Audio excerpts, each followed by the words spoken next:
Quelles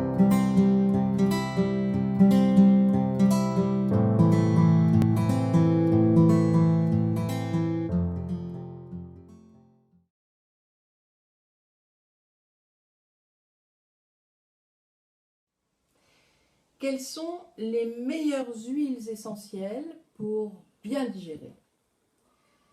Je vais vous en citer 3, il y en a d'autres, mais vraiment les 3 à côté desquels vous ne pouvez pas passer, c'est l'essence de citron, c'est l'huile essentielle de menthe poivrée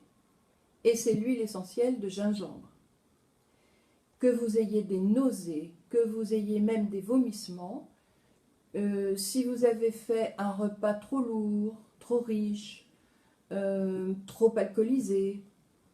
où vous avez mangé des huîtres peut-être dont une était moyennement fraîche, vous n'êtes vraiment pas bien, le repas reste sur l'estomac,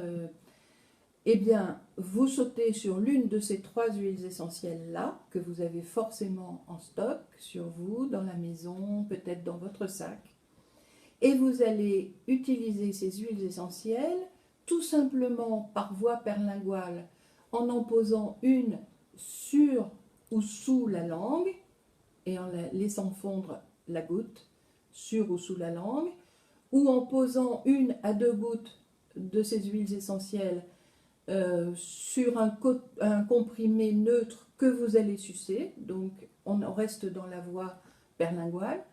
ou alors vous diluez 2 gouttes d'une de ces huiles essentielles dans quelques gouttes d'huile d'olive, ou sur un peu de miel, ou posé sur un sucre dans une infusion de romarin, par exemple, ou de menthe. Alors, toutes ces huiles essentielles, ces 3 huiles essentielles, ont pratiquement les mêmes activités. Simplement, en cas de nausée de la grossesse, vous n'allez pas utiliser chez la femme enceinte la menthe, vous avez les 2 autres à votre disposition. Et pour un enfant, vous utiliserez l'une ou l'autre des 2 autres aussi, puisqu'on a dit que l'huile essentielle de menthe par voie orale n'était pas indiquée aux jeunes enfants.